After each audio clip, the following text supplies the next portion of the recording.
Bom, vamos mudar o jazz para um jazz bem mais sério, digamos assim, né, Kelly? De uma das pautas mais difíceis aqui no Brasil e, infelizmente, persistente. É uma pauta persistente e é quase que diária. A gente tem notícias sobre violência contra a mulher diariamente, né? E quando a gente não tem, a gente sabe que não chega, porque a violência acontece e, infelizmente, a gente não consegue diminuir isso.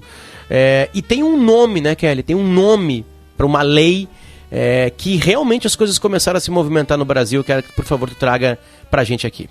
E Potter até já elogiando o esforço da nossa produção, que há muito tempo busca essa entrevista, Lisele Zanquetin, Bruno Pancô, Yuri Falcão, com a Maria da Penha, que está na linha conosco.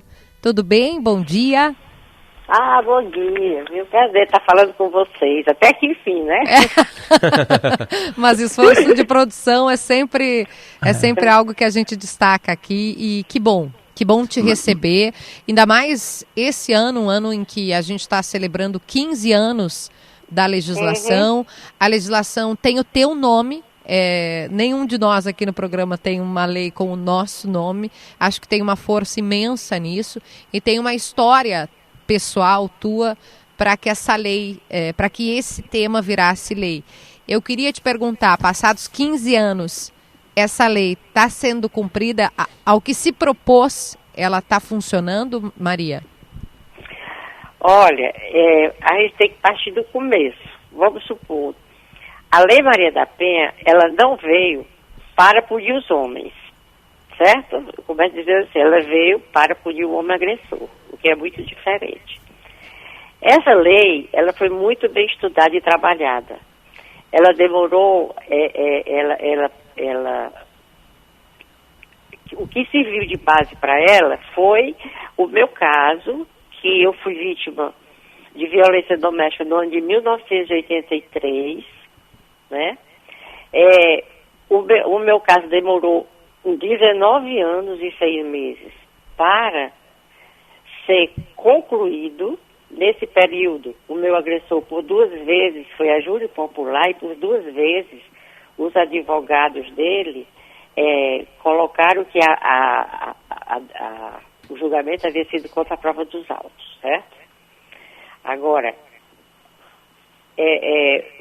são manuseio de advogados, né? Uhum. Existem advogados e advogados, né? Então, houve assim, esse atraso, mas quando houve o primeiro julgamento, que ele saiu do fórum em liberdade, porque os advogados deles entraram com recurso dizendo que aquele julgamento havia sido contra a prova dos autos. Então eu me decepcionei bastante, me recolhi, fiquei muito chateada e resolvi então escrever um livro, Sobrevivi, Posso Contar, né, que eu considero a carta de alforria da mulher brasileira. Por quê? Porque esse livro chegou às mãos do CGIL e da OEA, do CGIL e Clabem, que denunciaram o Brasil na OEA sobre esses casos de violência contra a mulher que não eram julgados e eram prescritos, né? E o meu caso estava ali, através daquele livro, demonstrando todo o caminho que já tinha sido feito, né? E a pendência que estava acontecendo. Então, a OEA colocou no seu relatório final, já que o Brasil se silenciou sobre as mensagens enviadas pela OEA, e colocou a necessidade da legislação brasileira ser criada uma nova legislação, que a que existia não atendia a demanda das mulheres vítimas de violência. A senhora, então, baseado nos tratados internacionais que o Brasil já havia assinado e ratificado, deveria ser criada uma nova legislação. E essa legislação aconteceu, foi criada, me homenagearam simbolicamente, batizando a lei com o meu nome, e essa legislação foi aprovada por unanimidade no Congresso Nacional.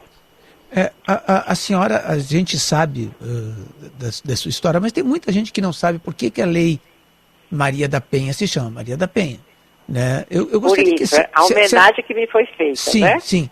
Mas eu gostaria que a senhora descrevesse o que lhe aconteceu e como a senhora se encontra hoje, se isso não lhe causa algum tipo de espécie, né? A senhora contar isso para muitas pessoas que não sabem o que lhe foi feito e as consequências do que lhe foi feito para que essa lei acabasse ganhando seu nome. Pronto. Eu estava dormindo no meu quarto, né? Por volta de 5 horas, 6 horas da manhã, eu acordei com um forte barulho dentro do quarto, quis me mexer, não consegui, e imediatamente eu pensei, puxa, o Marco me matou. Então, naquele momento, eu senti que eu estava morrendo e pedi muito a Deus para não deixar que minhas filhas ficassem órfãs de mãe, né? Os vizinhos me acudiram, me levaram para o hospital, eu passei dois meses hospitalizada, fui submetida a 11 cirurgias nessa hospitalização, e depois eu também eu consegui uma vaga no SARA de Brasília, e lá eu comecei a minha recuperação física. Para vocês terem uma ideia, quando eu saí, a minha lesão foi quase que me deixa tetraplégica. Quando eu saí aqui de Fortaleza para o SARA, eu não conseguia escovar os meus dentes com as minhas próprias mãos. Eu não tinha o controle das minhas mãos. E quando eu voltei do SARA, eu passei 2 meses lá, eu voltei já recuperada dos meus membros superiores, né? E os outros eu fui aqui trabalhando já com fisioterapeuta, né? Tudo mais, algumas cirurgias para me dar uma melhor postura de sentar, que eu tinha fortes contrações que podiam até me derrubar da cadeira, e tudo isso foi feito. Então, eu me perdi agora um pouco, mas o foco da sua pergunta foi... O que ele fez com a senhora para que houvesse todas essas consequências? O que ele fez? O que ele fez, exatamente? Qual foi o ato que ele... Sim. Não, o seguinte, eu conheci quando eu fui para São Paulo fazer um curso de pós-graduação, ele também estava fazendo um na área dele, que é a área de economia, né? Aí nós nos casamos, depois voltamos para a minha terra natal. Quando eu terminei o curso, ele veio logo depois, quando terminou o curso dele. E com o nascimento das nossas filhas, ele conseguiu a sua naturalização de brasileiro. Ele era um professor da Colômbia, né? Que veio fazer o curso aqui na Universidade de São Paulo. Então, no momento em que ele mudou a sua maneira de ser, aquela pessoa amiga, afável, começou a se tornar uma pessoa muito intransigente e violenta até para com as próprias filhas. E isso aí me desnorteou, e eu não queria continuar com aquele relacionamento, mas eu não podia tomar uma decisão. Por quê? Porque foi na época em que o movimento de mulheres de São Paulo, da região sul, aliás, né, aí Rio Grande do Sul também, começou a dar visibilidade aos casos de violência contra a mulher que aconteciam apenas pelo fato da mulher não querer continuar um relacionamento abusivo. Como ainda hoje acontece, quando as mulheres vivem esse relacionamento abusivo e não procuram a Lei Maria da Penha para sair daquela situação. Termina em feminicídio, né? Então, eu não me atrevi a dizer que eu queria me separar, que eu vou me separar de qualquer jeito, não. Eu cheguei a conversar em alguns momentos que eu achei que eu poderia conversar. Por que a gente não se separava? Porque eu estava sentindo que ele estava muito feliz ao meu lado. Eu pensei assim, entendeu? Então eu achava melhor a gente se separar para ele seguir a vida dele, né? Arranjar uma pessoa que o compreendesse melhor, que gostasse dele e tudo mais. Então, dessa maneira, eu não consegui sair do relacionamento e sofri uma tentativa de homicídio que quase me leva à vida. Essa parte tu contas no livro, né, Maria, mas como a gente tem uma gama de ouvintes que pode não ter se familiarizado com a história, tu chegou a narrar, né, que tu achou que ele tinha te matado. Ele disparou, ele usou outros métodos, ele teve violência para além da arma, ele te bateu. Se tu puder, claro, é muito difícil também falar disso. Não, eu estava dormindo. Eu estava dormindo. Eu acordei com um tiro nas minhas costas. Entendeu? Eu acordei com aquele tiro que mexei e não consegui mais. Quem cuidou de mim foram os vizinhos. Porque ele foi encontrado com uma corda no pescoço, deitado na cozinha. E o que é que ele falou? Que ele lutou contra 4 assaltantes que haviam entrado na casa. Ele construiu, forjou uma cena que não existiu. Isso. E eu, como é que se diz? Eu acreditei nessa história como todo mundo acreditou. E depois... A senhora também acreditou na versão dele inicialmente? Claro. Sim. Eu acreditei. Então, quem desmascarou a versão dele foi quem? Os vizinhos. O vigia da construção da frente à nossa casa, que disse que estava cedo fora de casa e não saiu ninguém da nossa casa, não entrou ninguém, entendeu? Os vizinhos olharam pelo quintal do muro, não viu ninguém, né? A cachorra não latia, quer dizer, a cachorra, a gente chama pastor alemã, um pastor alemão. Latiu, quer dizer, não tinha ninguém estranho para a cachorra estar latindo. Sim. Agora, claro, eu não tenho números aqui, evidentemente, mas a gente vê pelo noticiário, pelo que a gente vem acompanhando, que, em geral, a causa dessas agressões aí é quando a mulher quer se separar e o homem não aceita a separação. A senhora disse para o seu ex-marido, eu estou vendo que tu estás infeliz no nosso relacionamento. E muitas vezes o homem está infeliz mesmo, mas ele não quer se separar. Nesse sentido. Na sua experiência aí, o que a senhora sente, o que a senhora vê? Por que o homem, mesmo estando infeliz numa relação, não quer se separar a ponto de cometer uma sandice dessas? Olha, eu acho que ainda hoje, as mulheres que são assassinadas, elas estão sofrendo um relacionamento abusivo, psicológico ou mesmo físico. E ao invés dela procurar seus direitos, ela tem que se conscientizar sobre que ela tem direitos. Ela não tem que colocar para o seu agressor, eu vou te botar na Lei Maria da Penha. Porque isso vai exacerbar, entendeu? A sua agressividade. Então, as mulheres têm que fazer o quê? Não existe a lei? Todo mundo não fala que a lei existe? Então, ela pega uma amiga da sua confiança, um familiar da sua confiança e vai ao centro de referência da mulher se inteirar sobre os seus direitos. Porque, para mim, a política pública do centro de referência da mulher é a primeira que a pessoa deve ir. Porque lá, essa vítima, ela vai ser um atendimento psicológico, jurídico e social. Então, ela vai ser orientada. Ela vai ser mostrada para ela os caminhos que ela pode seguir. E a partir dessa reflexão, ela não precisa tomar uma decisão na hora. A partir dessa reflexão, ela vai voltar ou não. Entendeu? Vai denunciar ou não. Ela precisa refletir, né? Se quiser, volta novamente ao centro de referência e toma a decisão para ser encaminhada. Vamos dizer, no pequeno município, que não precisa um outro equipamento, é no seu centro de referência da mulher.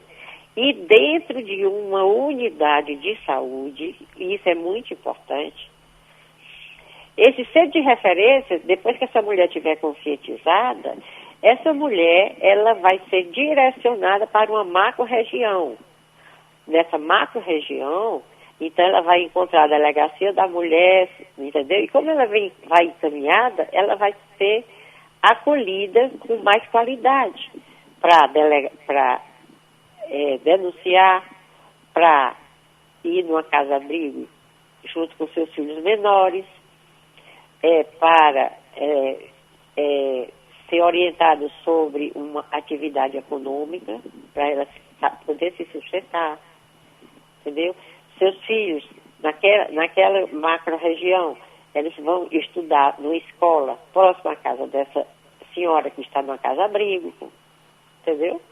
Então, essa rede tem que funcionar na macro-região, porque num pequeno município só precisa ter um centro de referência dentro de unidade de saúde. Porque se esse centro de referência for colocado num espaço público, nenhuma mulher vai adentrar ele, porque na hora que ela adentrar, todo mundo, o município já sabe que ela entrou lá. Porque município pequeno, todo mundo sabe da vida de todo mundo. Sim. E quando ela chegar em casa, o marido já tomou o conhecimento de que ela esteve lá.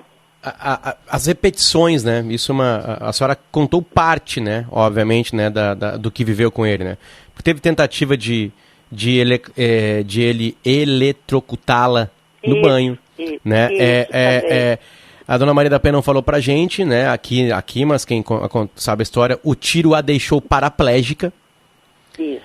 Né? Então ela convive, né, com o que esse tiro ocasionou todos os segundos da vida dela, né? E a gente vê a repetição. É claro que a Lei Maria da Penha dá visibilidade com o nome e com a sua história, né, para a violência que acontece contra as mulheres. Mas sempre, quando acaba com o pior possível, que é a morte, com o assassinato, nunca é a primeira vez. Sempre a mulher buscou uma delegacia, buscou ajuda, buscou alguém, né? E isso não basta, né? Não basta, porque a Maria da Penha afasta o homem da mulher. Afasta o homem da mulher, né? Aliás, a Lei Maria da Penha já foi usada até para um homem que apanhava dos vizinhos. E aí foi usada parte da lei para manter os vizinhos afastados deste homem. Então essa lei ela cresce também, né? Mas eu volto à repetição com a senhora, né? É sempre uma repetição. Nunca é um caso só. Por que ainda falha isso no Brasil? Por que não basta um chamado só da mulher para salvá-la? Porque, porque exatamente, primeiro, as mulheres são resistentes aí à denúncia. Primeiro porque ela tem vergonha. Depois porque na cidade dela não existe uma delegacia. Mas eu acho que o centro de referência tem que existir para que ela se fortaleça, ela tome conhecimento de como ela pode sair. Porque quando ela vai numa delegacia, ela pode ficar nervosa, entendeu? Não saber o que falar, né?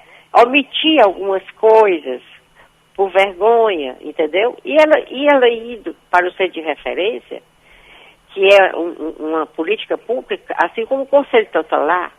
O Conselho Tutelar existe em todo o município, então vamos ter o centro de referência dentro da unidade de saúde para dar descrição ao momento em que essa mulher entra no centro de saúde, né, para cuidar do seu ferimento do corpo e da alma, porque ela é vítima de violência psicológica e física, no caso, né? E do posto de saúde ela vai ser orientada.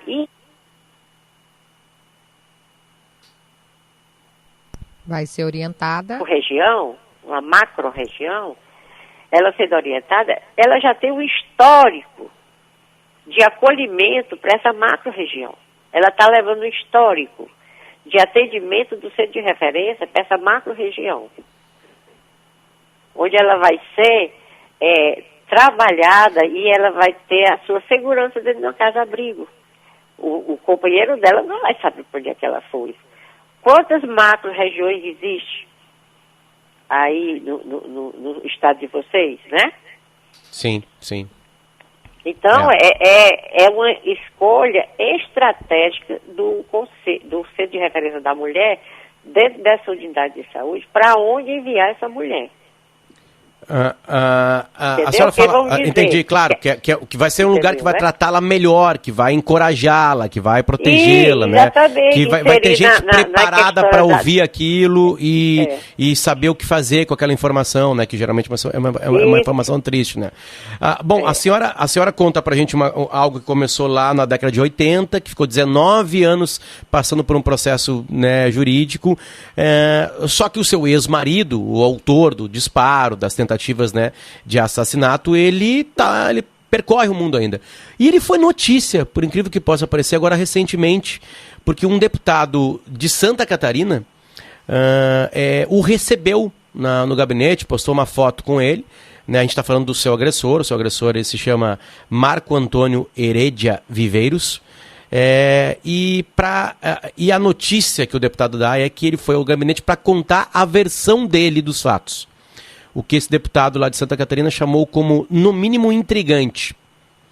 Essa versão dele foi trabalhada na justiça e derrubada. Sim. Foi derrubada, né? Olha, o inquérito foi todo estudado, analisado. Sim. Entendeu? Sim, ele foi Então, condenado a 10 anos de prisão. Ele foi condenado a 10 anos de prisão, né? Cumpriu 2, né? Cumpriu 2. Mas isso aí é os trâmites da justiça brasileira. Eu só quero dizer o seguinte, que houve um reconhecimento do meu processo que realmente ele foi o autor da tentativa de homicídio, né? O momento dele, como é que se diz, de contestar, já passou. Os advogados dele conseguiram prolongar os recursos, o tempo desses recursos serem julgados. Entendeu? Por que essa demora? Por que não foi julgado com mais rapidez? Por que passaram 19 anos e 6 meses para ele ser punido e só foi punido pela pressão internacional? O que é que tinha de errado no processo? Ele requeriu alguma coisa errada? O único requerimento que os advogados dele fizeram foi de que o julgamento tinha sido contra a prova dos autos, mas não foi. Porque o julgamento foi um julgamento honesto baseado no processo. As contradições ditas do próprio julgamento, ele se contradisse outra vez. Então, problema, eu ignoro, mandaram para mim não pesa, nem contribui o que ele está fazendo. A minha luta hoje não é em relação a ele, não quero nem saber. Ele que se vire e faça o que ele quiser. Mas a minha luta é para que a lei que leva o meu nome, ela realmente funcione. E aí, eu estou dando as dicas. Eu queria aproveitar para perguntar uma coisa para a senhora sobre isso, né? É difícil para a mulher fazer a sua versão, mostrar a sua versão, fazer com que ela seja ouvida e com que ela seja acreditada? Ainda é muito difícil? As pessoas costumam duvidar do que a mulher contou? Olha, eu não tenho essa experiência de como é que se diz, de ter ouvido coisas que ninguém acreditou em mim, não. Eu não tenho esse feedback de pessoas que não foram bem atendidas. Eu acho, sim, que é necessário que se tenha uma ouvidoria, entendeu? Para o atendimento das mulheres que utilizam a Lei Maria da Penha, né? Que aí, cada mulher pode colocar, se foi bem atendida, se não foi, né? Que, por enquanto, a gente tem as notícias aparecem via mídia mesmo. Por exemplo, olha a notícia, a notícia aparece pela falta de capacidade, inclusive, de pessoas que atuam na rede. Por exemplo, eu não sei em que cidade foi aqui do Brasil, mas foi uma grande cidade, que o agressor de uma vítima estava preso, o juiz soltou o agressor, e esse agressor foi direto para a casa dela e matou esta mulher. Por que isso aconteceu? Porque o juiz, ele deveria entender e ter aprendido que na Lei Maria da Penha, quando acontece a soltura de um agressor, a mulher tem que ser avisada com antecedência para tomar suas providências de se esconder. Essa vítima não sabia de nada sobre isso. Aí sabe o que foi que o juiz respondeu para a imprensa? Eu não podia adivinhar que ele ia matar ela. Ora, mas se o camarada está preso porque foi agressor. E matar a mulher, foi preso. A mulher corria risco se tivesse com ele. Risco de vida. E esse juiz não entender que a lei determina isso e não fazer nada. Ele foi o culpado pela morte dessa mulher.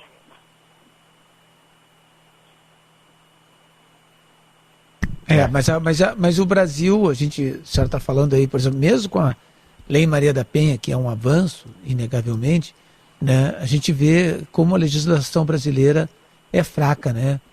O seu próprio agressor, ele ficou preso 2 anos, né?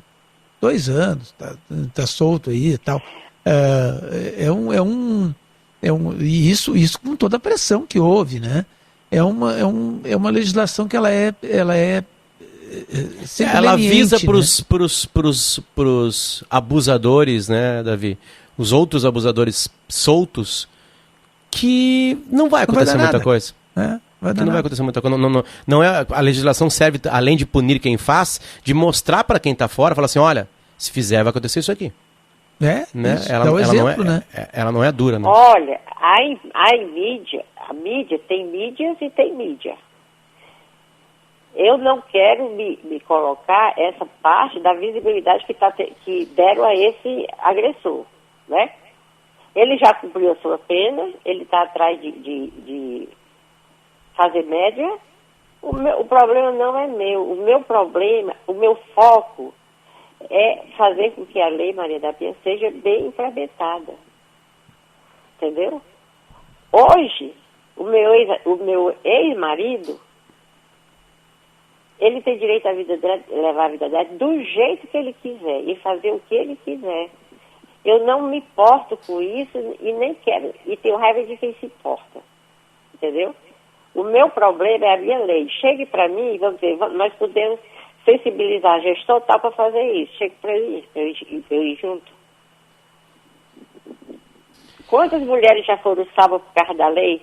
Quando eu presencialmente estava nos eventos, quando o evento acabava, todas as mulheres que estavam naquele recinto, as que tinham sido vítimas de violência, queriam tirar uma foto comigo e dizer o seguinte, eu fui salva pela sua lei.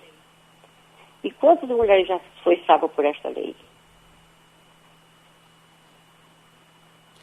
É um assunto sempre muito complicado aqui. A gente agradece muito a sua presença.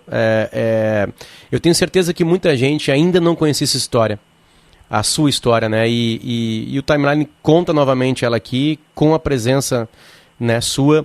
E a gente sabe que óbvio que tem todas as falhas, mas há um avanço, né? Há um avanço. A gente tem um nome, uma tipificação agora, né? E a senhora está trazendo outras ideias também, né? De uma espécie de centro de referência para as mulheres procurarem, né? Porque a delegacia ainda é um ambiente... Muitas delegacias, infelizmente, são um ambiente hostil para a mulher, né? Então, muito obrigado pela sua fala novamente. A gente sabe que é muito difícil para a senhora contar sobre isso. Certo, eu gostaria de ter 2 pontos. Primeiro, que vocês mandassem esse áudio para mim, né? Pode deixar. Vai ser enviado. Ao vivo aí? Vai ser enviado. Tá, esse áudio para mim. E segundo, que a minha luta agora é pelo centro de referência dentro das unidades de saúde, dos pequenos municípios, e a questão da educação. Só assim a gente vai desconstruir a cultura do machismo e a cultura do racismo e outras culturas que estão opressoras. Quer dizer, de uma maneira geral, a gente vai levar a questão dos direitos humanos para as pessoas, as crianças de fundamental, médio e universitário. Esse juiz que eu me referi, nesse caso, com certeza, ele viveu numa... Eu não posso dar certeza, mas assim, provavelmente, desculpe, ele viveu numa família onde o pai batia na mãe. E a mãe aguentava tudo, porque não existia uma Lei Maria da Penha. Ele levou essa cultura no seu cargo de juiz. E trabalhou a Lei Maria da Penha ao contrário. Entendeu? Sim. Então é isso que a gente precisa desconstruir da educação. No fundamental, quantas criancinhas chegam na escola e são vítimas de bullying, viram o pai bater na mãe, viram o vizinho bater na mulher. Qual é a educação que ele vai levar para o seu futuro? Ele aprendeu a ser assim. Ele aprendeu a ser violento, ele aprendeu a tirar vantagem em tudo. Então, a gente precisa educar as crianças para elas se sensibilizarem e evitar, inclusive... Acho que caiu de novo. Não, para mim... isso. Eu acho, Maria, a gente teve um pequeno corte, mas que essa tua reflexão final, a gente está se encaminhando mesmo para o final por causa do tempo, ela é ela é a chave da mudança. A chave da mudança. A gente se preocupa muito em punir o agressor, e isso tem que ser feito, por óbvio, a lei existe para isso, mas se nós não mudarmos a mentalidade dos nossos meninos e meninas, porque o que faz um homem pensar que ele tem direito de levantar a mão. Tem o poder. Que ele tem o poder, que a mulher não pode se separar dele, porque senão ele vai matá-la. Isso, ninguém nasce com essa consciência de que é dono do outro. De alguma forma, a cultura, e a cultura como algo que se perpetua, né, de hábitos que se perpetuam numa sociedade, ela coloca no homem esse pensamento, essa crença disfuncional. Acho que essa é a palavra, essa crença disfuncional, de que ele é dono da mulher. Então ele aprende isso na sua infância. Nós temos, o Instituto Maria da Penha tem um projeto, Maria da Penha vai às escolas.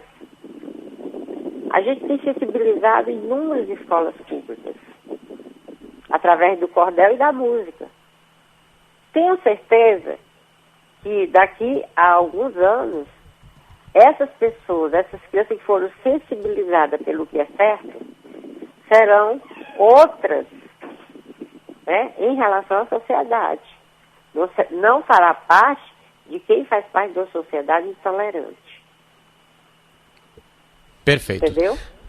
Dona Maria da Penha, muito obrigado pelo seu carinho com a gente aqui. A nossa produção vai, quando for publicado no Spotify, vai mandar o áudio inteirinho do programa para a senhora, certo? Tá legal, tá legal. Muito obrigada também, viu? Valeu, um beijo, até mais.